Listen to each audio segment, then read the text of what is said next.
విజయ్ కిరణ్ గారు, ఇకపోతే ఈ పరకామణి వ్యవహారం ఏంటంటే కొత్తగా అంటే ఒక గత 4-5 రోజుల నుంచి భానుప్రకాష్ రెడ్డి గారు ఆయన ఇప్పుడు టీటీడీ బోర్డు మెంబర్గా కూడా ఉన్నాడు. ఆయన ఈరోజు ప్రత్యక్షంగా బీజేపీ నాయకుల్ని తీసుకుని వెళ్ళి డీజీపీ గారికి రిప్రజెంటేషన్ ఇవ్వడం కూడా జరిగింది, కంప్లైంట్ చేయడం కూడా జరిగింది. ఈ పరకామణి వ్యవహారంలో గత ప్రభుత్వ హయాంలో పేరు ఏదో ఉందో రవికిరణ్ ఎవరో రవిశంకర్ అని చెప్తున్నారు, అతను రవికుమార్ సంథింగ్, అతను పట్టుబడ్డాడు విజిలెన్స్ అధికారులకి. కానీ అప్పుడు ఉన్నటువంటి పోలీసులు వాళ్ళ యొక్క ఒత్తిడితో అది లోక్ అదాలత్ దగ్గర రాజీ కుదుర్చుకున్నారు. దానికి ప్రతిఫలంగా అతని దగ్గర నుంచి ప్రాపర్టీస్ టీటీడీ వాళ్ళు తీసుకున్నారంటున్నారు. నిజంగా ఆయన అన్నట్టు తప్పు చేసి అతని దగ్గర నుంచి ఆల్రెడీ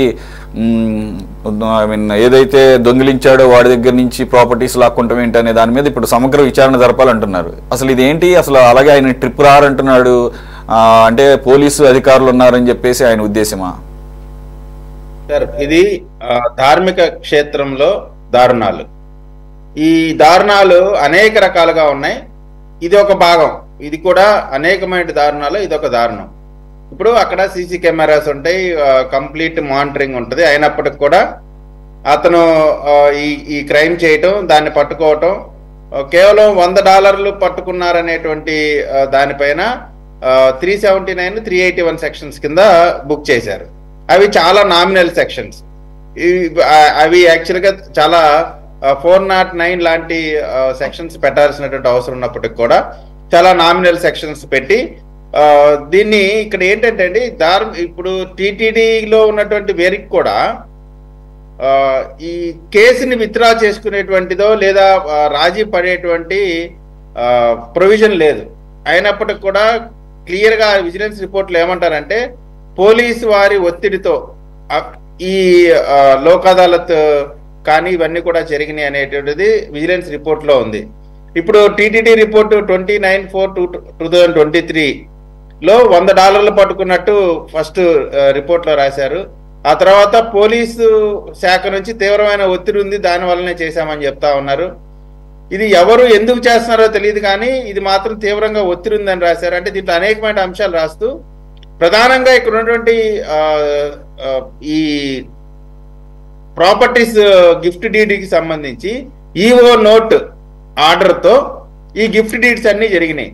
అవన్నీ కూడా ఈ అపార్ట్మెంట్ పశుపర్తి అపార్ట్మెంట్స్లో దరిదాపుగా ఒక 14 అపార్ట్మెంట్స్ రిజిస్టర్ చేసుకున్నారు. తర్వాత అశోక్ అపార్ట్మెంట్లో 205 అనేటువంటిది ఒకటి గిఫ్ట్ డీడ్ చేసుకున్నారు. ఆ తర్వాత చెన్నైకి సంబంధించిన ప్రాంతంలో కూడా అనేకమైన ఈ ఆస్తులన్నీ కూడా గిఫ్ట్ డీడ్ చేసుకున్నారు. ఇది గిఫ్ట్ డీడ్ కేవలం $100 పట్టుకున్నటువంటి వ్యక్తి దగ్గర ఇన్ని కోట్ల రూపాయల ఆస్తుల్ని గిఫ్ట్ డీడ్ చేయించుకోవటం వెనక దీన్ని కప్పిపుచ్చడానికి ఎన్ని వందల కోట్లు చేతులు మారినాయి, ఏ అధికారులు ఉన్నారు, అధినాయకులు ఉన్నారు అనేటువంటి దానిపైన విచారణ జరుగుతూ ఉంది. ధార్మిక క్షేత్రం, ప్రజల మనోభావాలు కలియుగ దైవంగా భావిస్తూ ఉంటారు. తిరుమలతో ప్రతి ఆంధ్రప్రదేశ్లోనే కాదు ప్రపంచవ్యాప్తంగా ఉన్నటువంటి హిందూ సమాజం మొత్తం కూడా ఒక విడదీయరాని అవినాభావ సంబంధం ఉంది. అటువంటి ఒక పుణ్యక్షేత్రంలో రోజుకొక విధమైనటువంటి ఈ స్కాములు వస్తూ ఉంటే దీన్ని ఆ స్కాముల్ని అరికట్టాల్సిన అప్పటి ప్రభుత్వం దొంగలకి ఒత్తాసు పలికి ఆ దొంగల్ని ఆ నేరాల నుంచి బయటపడేశారు. అంటే దీనిపైన విచారణ జరగాలంటే ఈ రోజున మా కూటమి సభ్యుడు టీటీడీ మెంబరు భానుప్రకాష్ గారు డీజీపీ గారిని కూడా కలవటం జరిగింది. విజయ్ కిరణ్ గారు, ఆ భానుప్రకాష్ రెడ్డి గారు పదే రహస్యారు అంటున్నారు. ఏంటి రహస్యారు? అది ఎట్లాది ఆయన చెప్ప రహస్యారు అంటే ఆయన మీనింగ్ ఏంటి సార్? రహస్యార పెట్టుకొని తరలించారంటున్నారు. అది మరి బాడీలోనే ఒక అర విత్ ఇన్ ద క్లోత్స్ బాడీలోనే ఒక అర క్రియేట్ చేసుకొని తీసుకెళ్లారనేటువంటి చెప్తా ఉన్నారు. అంటే ఇప్పుడు అక్కడ అధికారులు అందరూ సహకరించినప్పుడు ఎక్కడైనా అరలు పెట్టగలుగుతారు, ఎక్కడికైనా తరలించగలుగుతారు. అటువంటి సందర్భంగా ఇవన్నీ కూడా జరిగినాయి. అదేనండి, ఇప్పుడు అసలు ఆ దొంగ దగ్గర గిఫ్ట్ డీడ్లు చేసుకోవటం ఏంటి, అది ప్రధానమైనటువంటి అంశం. ఇప్పుడు వీటి కాకుండా ఇతన్ని రక్షించడానికి ఏ విధమైనటువంటి చేతులు లక్షల కోట్లు 100 కోట్ల చేతులు మారినాయి. ఇవి కాకుండా ఇప్పుడు ఈ రవికుమార్ అనే అతనికి ప్రాణహాని కూడా ఉంది అనేటువంటిది మన భానుప్రకాష్ గారు చెప్తా ఉన్నారు. పోలీసు వారిని కూడా రిక్వెస్ట్ చేశారు అతనికి సెక్యూరిటీ ఇవ్వమని. ఎందుకంటే ఇప్పుడు అతను నోరు తెరిస్తే ఎంతమంది పెద్దలు ఇందులో ఇన్వాల్వ్ అయ్యారు, ఏ ఆస్తులు టీటీడీకి ఏమి బదిలీ అయినాయి, అదేవిధంగా మిగతా వారికి ఎక్కడికి బదిలీ అయినాయి, ఇతను బినామీగా పెట్టుకున్న ఏ నాయకులకి ఏ అధికారులకి గిఫ్ట్ డీడ్లు అయినాయి లేదా సేల్ అయినాయి, ఇవన్నీ కూడా పూర్తిగా బయటపడేటువంటి అవకాశం ఉంది. కాబట్టి ఇప్పుడే మేము వచ్చి కూడా ఇంకా 6 నెలల్లోనే అనేకమైనటువంటి అంశాలపైన విచారణ జరుగుతా ఉంది. విజిలెన్స్ వారికి సంబంధించి కూడా విచారణ జరుగుతా ఉంది. కాబట్టి ఖచ్చితంగా ఇది ఒక పెద్ద స్కాము. ఇది డబ్బుతో ముడిపెట్టేటువంటిది కాదు, భక్తుల మనోభావాలకు సంబంధించినటువంటి ప్రధానమైన అంశం, చాలా సున్నితమైనటువంటి అంశం. కాబట్టి దీనిపైన దొంగతనం చేసినటువంటి ఆ దొంగకు ఒత్తాసు పలికినటువంటి పెద్ద దొంగలందరినీ కూడా చట్టం ముందు నిలబట్టాల్సిన బాధ్యత మాపైనే ఉంది. దాన్ని ఖచ్చితంగా అమలు చేసి తీరుతాం. కోటేశ్వరరావు గారు, మనం ఆల్రెడీ చూసాము ఈ తిరుమల లడ్డు వ్యవహారం ఎంత ఇదైందో, రచ్చరచ్చ అయింది. ఇప్పుడు అది ఏమైందో తెలియదు. పక్కన పెడితే అదే టైంలో ఒక తిరుమల లడ్డు అనే కాదు, తిరుమలలో జరిగినటువంటి అన్ని అవకతవకల మీద అన్ని అంశాల మీద కూడా విజిలెన్స్ ఎంక్వైరీ నడుస్తుంది అన్నప్పుడు, మరి ఇది ఇప్పుడు 7వ నెల. ఇప్పుడు మరి ఈరోజు కొత్తగా ఆల్ ఆఫ్ ఏ సడన్ మరి ఇది బయటికి రావటాన్ని ఎలా చూడాలి? అఫ్ కోర్స్ భానుప్రకాష్ రెడ్డి గారు బయట పెట్టినా కానీ అసలు బయట పెట్టాల్సింది టీటీడీ విజిలెన్స్ కదా. ఇప్పటికే ఒక 6 నెలల నుంచి అన్ని అంశాల మీద జరుగుతున్నప్పుడు అసలు ఈ అంశం ఇప్పటివరకు తెరపైకి రాకపోవడాన్ని ఎలా చూడాలి? ఇప్పుడు ఇది భానుప్రకాష్ రెడ్డి గారు సరే ఆయన మీడియాతో మాట్లాడారు అవన్నీ. దానికంటే ముందు విజిలెన్స్ కమిటీ ఒక నివేదిక ఇచ్చింది. ఆ విజిలెన్స్ కమిటీ నివేదికలోనే ఈ అంశాలన్నీ ఉన్నాయి. ఈ అంశాలన్నీ ఉన్నటువంటి అంశం మరి ఈ టిటిడి భానుప్రకాష్ రెడ్డి గారు లేదా ఇతర మన నాయుడు గారు వీళ్ళందరూ నియామకానికి ముందే ఆ విషయాలన్నీ ప్రభుత్వానికి తెలుసు. ఎందుకంటే నివేదిక ఈ బోర్డు వచ్చిన తర్వాత ఇచ్చింది కాదు, అంతకు ముందే ఇచ్చారు ఆ వ్యవహారాలన్నీ. ఎందుకని ఇప్పుడు ఒక కల్తీ నెయ్యి గురించి సమాచారం ఇచ్చినటువంటి వాళ్ళు మరి 100 కోట్ల ఈ దొంగతనం లేకపోతే అపహరణ ఈ దుర్వినియోగం గురించి ఎందుకు చెప్పలేదు అనేటువంటిది పెద్ద ప్రశ్న. ఏమైనప్పటికీ తిరుమల తిరుపతి దేవుడి పేరుతోటి దేవస్థానంలో గాని లేదా దేవస్థానానికి చెందినటువంటి సంస్థల్లో గాని అవినీతి అక్రమాలు అనేటువంటివి ఎవరైతే భక్తులుగానో లేకపోతే పరమ భక్తులుగానో జనానికి కనిపించేటువంటి వాళ్ళందరూ నాయకత్వాన ఉన్నటువంటిది ఈ కుంభకోణాలు అనేటువంటివి నిత్యం జరుగుతూనే ఉన్నాయి, అవినీతి అక్రమాలు. ఇప్పుడు ఆ రవికుమార్ అనేటువంటి వ్యక్తి ఆ పెదజీఎం గారు ఆయన ప్రతినిధి అట. ఆయన ఒక పెదజీఎం గారు ప్రతినిధి. మరి ఆ జేఎం గారి పాత్ర ఏమిటి? ఆ జేఎం గారికి లేదా ప్రభుత్వంలో ఆనాడున్నటువంటి ప్రభుత్వంలో గాని లేదా ఈనాడున్నటువంటి ప్రభుత్వంలో గాని ఉన్నటువంటి సంబంధాలు ఏమిటి? ఎందుకని దీన్ని మూసిపెట్టడానికి ప్రయత్నించారు? ఇప్పుడు ఎందుకని దీన్ని బహిర్గతపరిచారు? ఎందుకంటే భానుప్రకాష్ రెడ్డి గారు చెప్పక ముందే డెక్కన్ హెరాల్డ్ పత్రికలో ఈ టిటిడి ఈ విజిలెన్స్ నివేదిక గురించి ఒక పెద్ద వార్త వచ్చింది.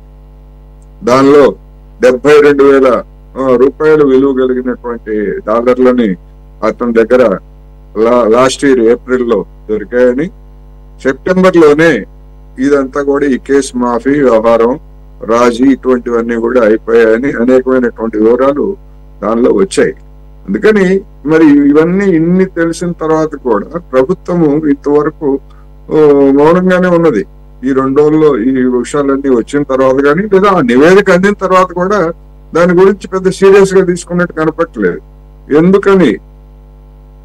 ఏమిటి, ఏ బలహీనత ఈ విధంగా ఉన్నది ఇప్పుడు ప్రభుత్వాన్ని దాని మీద అనేటువంటిది ఒకటి. రెండోది, అతను ఏం చెప్తున్నాడు, నా భక్తితోటి నేను అపార్ట్మెంట్లు ఇచ్చాను, నా ఆస్తులనే ఇచ్చాను, నా పేరుతోనూ నా భార్య పేరుతో ఉన్నటువంటివి భక్తిలో భాగంగా ఇచ్చానని చెప్పేసి అతను చెప్తున్నాడు.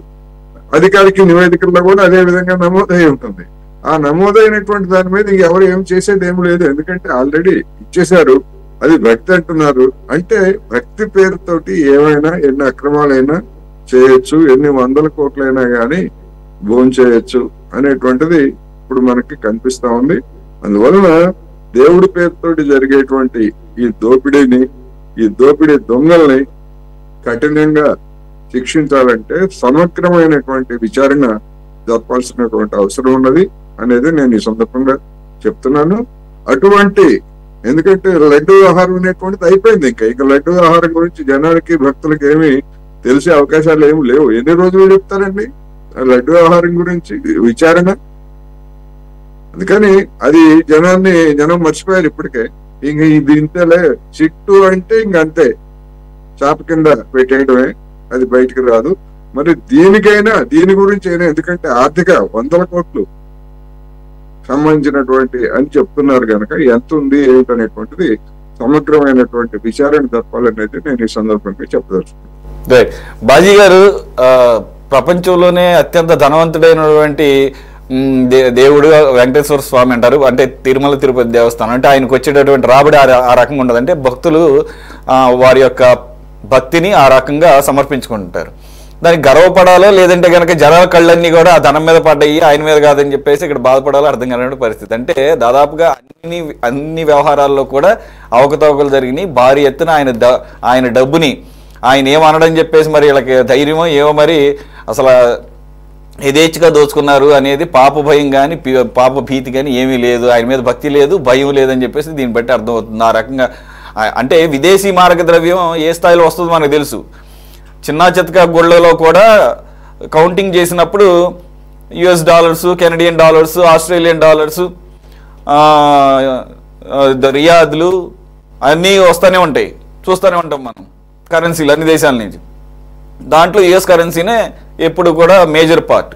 మరి అందులోని ఈయన టాప్, ఆయనకు వచ్చేది భారీ స్థాయిలో ఉంటుంది. అందు గురించి వీళ్ళు మామూలు డబ్బుల కన్నా కూడా డాలర్స్ అయితే కనుక ఈజీ కదా, మల్టీఫోల్డ్స్లో. ఇప్పుడు ఈ రోజుకి మోదీ గారి పుణ్యం అని 100 రూపాయలు కూడా దాటేసింది డాలర్ వచ్చేసి.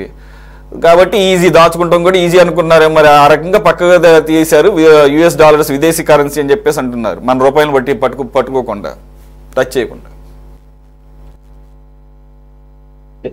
సిరి సంపదలు ఉన్న దేవుడు శ్రీనివాసుడు అండి. ఈ శ్రీనివాసుడి సన్నిధిలో గత 5 ఏళ్లలో ఎన్నెన్ని అక్రమాలు జరిగినాయో, ఇంకా ఎన్నెన్ని బయటపడతాయో. ఇది యాక్చువల్ గా 2023 నుంచే ఇతను ఈ దొంగతనాలకు అలవాటు పడతాం, ఇది ఫారెన్ కరెన్సీ లెక్కింపులో ఇతను ఆపరేషన్ కూడా చేయించుకున్నాడంట. ప్రత్యేకంగా శరీర భాగాల్లో ఆపరేషన్ చేయించుకొని మరీ దాచుకుని వెళ్తున్నాడంట. అది చూస్తేనే ఎంత విస్మయం కలిగే విధంగా ఉంది, విస్తుపోయే విధంగా ఉంది ఆ వార్త. మరి గత ప్రభుత్వం ఆ మీరు అన్నారు, ఇప్పుడు వీడు పాపాలు పండే ఆ దేవుడే వీళ్ళని పక్కకి నెట్టేశాడు. ఆ పాప ఫలితమే ఆ పార్టీ కానీ ఆ ప్రభుత్వం కానీ అనుభవించిందని చెప్పుకోవచ్చు. ఇప్పుడు ఏంటంటే వీళ్ళు అడ్జస్ట్మెంట్ చేయడం ఏంటండి, వీళ్ళు అడ్జస్ట్మెంట్ అక్కడ లోక్ అదాలత్కి వెళ్ళారు. లోక్ అదాలత్లో కూడా వీళ్ళు దొంగతనాలు జరిగినాయి అని కూడా అక్కడ విచారణ జరిగింది. మళ్ళీ వాళ్ళు ఈ అధికారులు వీళ్ళు కుమ్మక్కైపోయి, దొంగలు అధికారులు కుమ్మక్కైపోయి మరి 14 ఫ్లాట్లు గిఫ్ట్ ఇచ్చినంత మాత్రాన ఆ నేరం జరిగింది కానీ ఆ దొంగతనం మాఫీ అయిపోతుందా? ఇదెక్కడి న్యాయం, ఇదెక్కడి ధర్మం? ఏ చట్టం ప్రకారంగా ఆ రకంగా మాఫీ చేసుకున్నారు? ఇవన్నీ కూడా బయటకు రావాల్సిన అవసరం ఉందండి.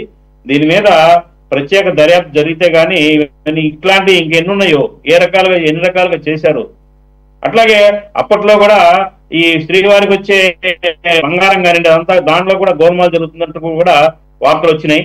కాబట్టి ఏంటంటే ఏదైతే శ్రీవారి సన్నిధిలో శ్రీవారికి వచ్చే డబ్బు ఏదైతే ఉందో, బంగారం కానివ్వండి, ఆస్తులు కానివ్వండి, ఏదైతే ఉందో, వజ్రాలు, ఐడోరియాలు, ఇవన్నీ కూడా అన్యాక్రాంతం అవుతున్నాయా, అసలు ఉన్నాయా, సంరక్షణలో ఉన్నాయా ఏంటి అనేది ఒక పెద్ద ప్రశ్నగా ప్రజల మనసుల్లో సందేహాలు తలెత్తే పరిస్థితి వచ్చింది. సో ఏంటంటే దీని మీద ఏంటి మన ప్రభుత్వం, చంద్రబాబు నాయుడు గారి ప్రభుత్వం ఒక తీవ్రమైన సీరియస్ గా తీసుకొని అక్కడంతా ప్రోబ్ చేయాలి. లేకపోతే ఏంటి, ఇప్పుడు అక్కడికి వెళ్లే భక్తులు ఏదైతే స్వామివారికి సమర్పించే కానుకలు ఏమైపోతాయో మేము చెల్లించి దేవుడికి అని వాళ్ళ యొక్క మనోభావాలు చాలా భయభ్రాంతులకు గురే అవకాశం ఉందండి. వాళ్ళ మనోభావాలు దెబ్బతినే అవకాశం ఉంది. శ్రీవారి వెళ్ళి దేవుడి దగ్గరికి వెళ్ళి మేము ఇది ఇద్దాము, మేము కానుకలు సమర్పించుకుందాము, లేకపోతే దేవుడికి పనికి వస్తుందని ఆస్తి ఇద్దాము అనుకునే వాళ్ళు కూడా ఈ రకంగా దోపిడీ జరుగుతుంది కదా అని వాళ్ళు కూడా దాన్ని ఇదే పరిస్థితి కనిపిస్తా ఉంది. కాబట్టి ఒక నమ్మకాన్ని క్రియేట్ చేయాలి. ఈ అభద్రతా భావాన్ని, భక్తుల మనోభావాలు దెబ్బతినే పరిస్థితి నుంచి కాపాడాల్సిన అవసరం ప్రభుత్వం మీద ఉంది. కాబట్టి క్లియర్ కట్ గా అక్కడ ఇప్పటికే కొంత స్టార్ట్ చేశారు. ఆ లడ్డు ప్రభావం వల్ల, కల్తీ లడ్డు ప్రభావం వల్ల అక్కడ కొంత సంస్కరణలు చేపట్టడం స్టార్ట్ చేశారు. కానీ ఏంటంటే ఇప్పుడు గత ప్రభుత్వం హయాంలో ఏం జరిగింది, ఎంత దోపిడీ జరిగింది అనేది క్లియర్ కట్ గా ప్రోబ్ చేసి విచారణ జరిపించి బయటికి తీయాల్సిన అవసరం ఉందని చెప్పేసి నేను ఫీల్ అవుతున్నాను. సార్ వెంకటేశ్వర గారు, 14 అపార్ట్మెంట్లు అంటారు, ఇంక ఎక్కువ అంటున్నారు. ఆ స్థాయిలో సమర్పించారంటే ఏ స్థాయిలో అక్కడ విదేశీ కరెన్సీ బయటకు వెళ్ళింది, దానికి పర్యవసానంగా అంటే ఎన్ని మల్టీ ఫ్లోర్స్లో జరిగి ఉంటుంది అనేది ఇప్పుడు ఈరోజు భానుప్రకాష్ రెడ్డి గారు ఆరోపిస్తుంది. ఇది 100 కోట్లు కాదు, దాదాపు 100ల కోట్ల విలువైనటువంటి విదేశీ కరెన్సీ అంటున్నారు. త్రిపులారని మీరు వేస్తున్నారు. త్రిపులారని ఒకటే మనిషి ముగ్గురు ఆరులా అనేది కూడా తేలాలండి. రైట్. యా, వెంకటేశ్వర గారు మీ మ్యూట్ లో ఉంది సార్, మీ ఆడియో చెక్ చేయండి. దేవుడి పేరు మీద దేవునికే పంగనామాలు పెట్టేది భారతదేశంలో చాలా ఆరితేరిన వ్యక్తులు కూడా మన దేశంలోనే ఉన్నారు. ఇంత దుర్మార్గం కొత్త కాదు. గతంలో మీకు ఇటున్న పెద్ద మనుషులు పేరు చెప్పను కానీ వేల కోట్ల రూపాయలు కుంభకోణం చేశాడని ఆయన విచారించి మరి ఆయన్నే బోర్డు మెంబర్ గా పెట్టారు. తమిళనాడుకు చెందిన ఒక పెద్ద వ్యాపారి, రకరకాల అవన్నీ అవసరం లేదు, ఏం చేయలేదు. దాని తర్వాత తెలుగుదేశం వచ్చింది, ఏం చేయలేదు.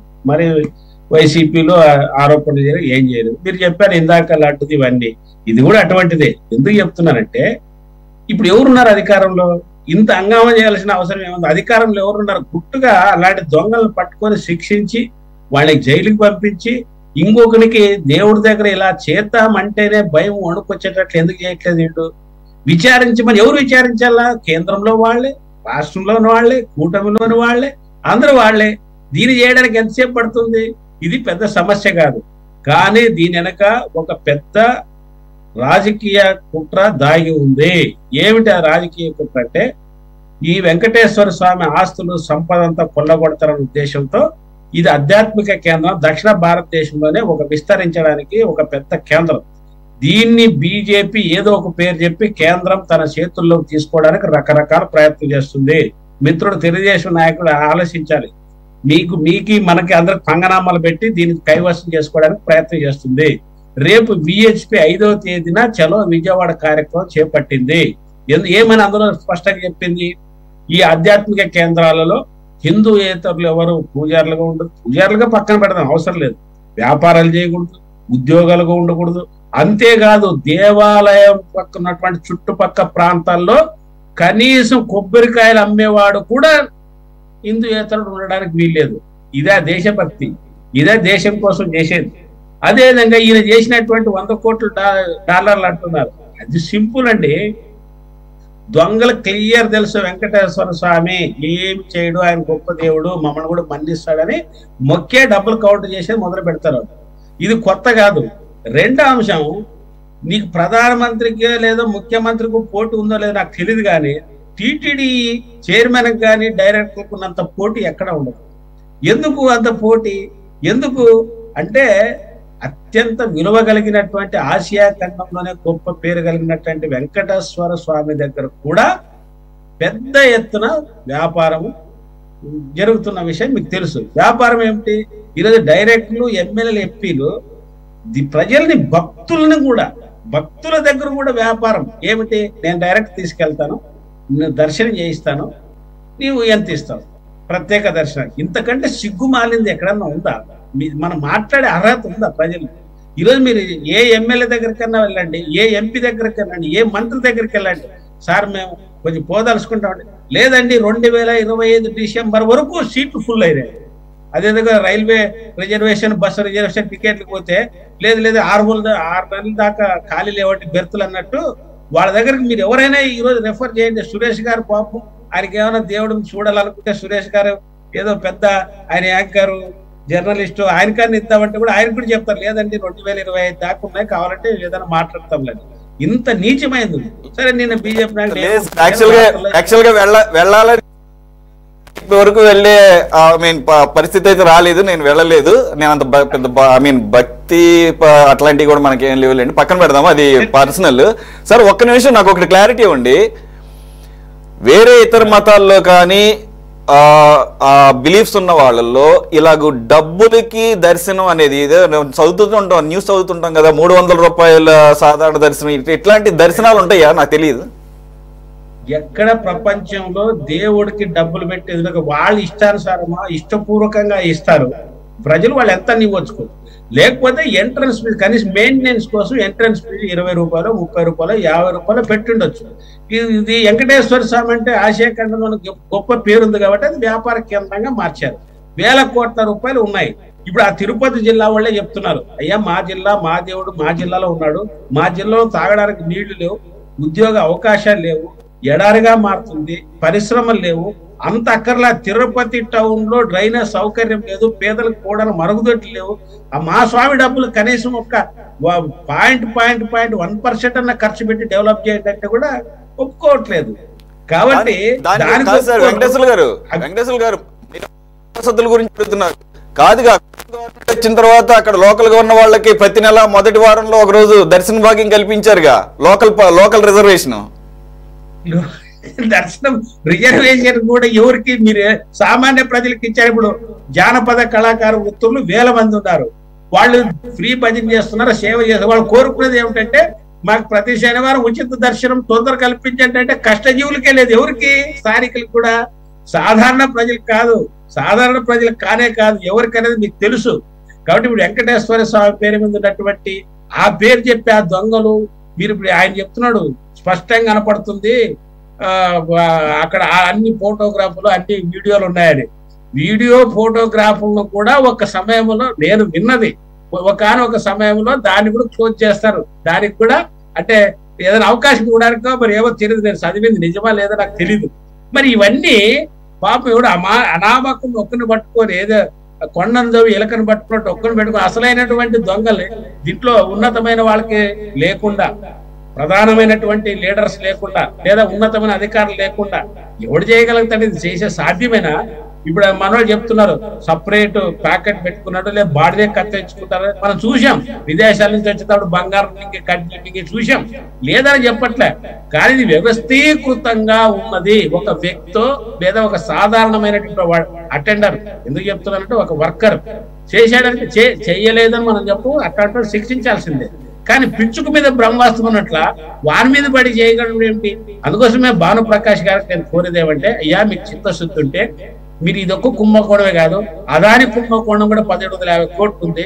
మొన్నటిదాకా ఎగిరెగిరి పడ్డారు, జగన్మోహన్ రెడ్డిని జైలుకు పంపాలని మేము కూడా సపోర్ట్ చేశాం. మీరు పంపాల్సిందే, అదాని సంగతి తేల్చాల్సిందే. ఆంధ్ర రాష్ట్ర ప్రజల మీద 1000 కోట్లు కరెంటు బిల్లులు మోపారు, దీన్ని విచారించాను. ఇప్పుడు అదాని పక్కన పెట్టడానికి ముందు తెచ్చారు తప్ప దీన్ని నిజమైన చిత్తశుద్ధితో కాదు. మేమంతా కొట్టుకుంటున్నాం కదా. చంద్రబాబు నాయుడు గారే చెప్పారు పొందాన్ని రద్దు చేయలేము, కానీ ఎట్లా చూడాలని అంటే అదాని జోలికి చంద్రబాబు బోడు, జగన్ బోడు. కాబట్టి ఈ దాన్ని డైవర్ట్ చేయడానికి ప్రజల మీద 1000 కోట్ల రూపాయలు భారాలు చూపారు. రేపు 7వ తేదీన విజయవాడ హీరింగ్ పెట్టారు విద్యుత్ సంస్థ, 9వ తేదీ కర్నూలు హీరింగ్ పెట్టారు. అంటే మీ మీద 1000 కోట్ల భారాలు అయిపోతున్నాం, మీ అభిప్రాయం చెప్పండి అని. కాబట్టి ఇవన్నీ డైవర్ట్ చేయడానికి భానుప్రకాష్ గారు నేను కోరేది ఏమంటే, కింద అధికారంలో ఉన్నారు, పైన అధికారంలో ఉన్నారు, దొంగల్ని 10 రోజుల్లో డెడ్ లైన్ పెట్టుకోండి సార్. 10 రోజుల్లో డెడ్ లైన్ పెట్టుకొని ఆ దొంగల్ని శిక్షించండి, ఆయన ఎన్నుకున్న వాళ్ళని శిక్షించండి. దయచేసి మీకు చిత్తశుద్ధి ఉంటే దేవాలయ భూములను కాపాడండి, వక్ఫ్ భూములను కాపాడండి, దేవాలయాలకు రక్షణ కల్పించండి. మీ హయాంలోనే దేవుడు సొమ్ము కాజేస్తుంటే మీరే కాపలా కాకపోతే ఇంకెవరు? నిజంగా ఈరోజు దేవాలయ భూములు, దేవాలయ ఆస్తులు దేవుడికి రక్షించి మనం కోరేది ఒక కమ్యూనిస్టులు తప్ప ఎవరు కాదు. భక్తి లేదండి. ఇప్పుడు సురేష్ గారికి భక్తి ఉందరా తెలియదు, కానీ ఎంత పవర్ఫుల్ గా ఎంత పగడ్బందీగా కాపాడుతున్నారు. మన దేశంలో భక్తి పేరు మీద ఉన్న వాళ్ళే మతం పేరు రెచ్చగొట్టి రాజకీయ కూడలు చేస్తున్నారు. నిజమైన సెక్యులరిస్టులు అందరూ బాగుండాలని కోరుకుంటున్నారు. భానుప్రకాష్ గారికి మీ ద్వారా చివరికి చెప్పదలుచుకున్నది ఏమంటే వెంటనే ఐటీ ఈడీఏ చేస్తారా, లేదా ఒక ప్రత్యేక దర్యాప్తు కేంద్రం వేస్తారా, ఒక ఐపీఎస్ అధికారులు వేస్తారా, సిట్టింగ్ జడ్జి వేస్తారా, వెంటనే అదానిది ఈయనది విచారణ చేసి ఈ టెంపుల్లో జరిగిన విచారణ చేసి వాళ్ళ మీద చర్య తీసుకోమని మీ ద్వారా కోరుతున్నాను.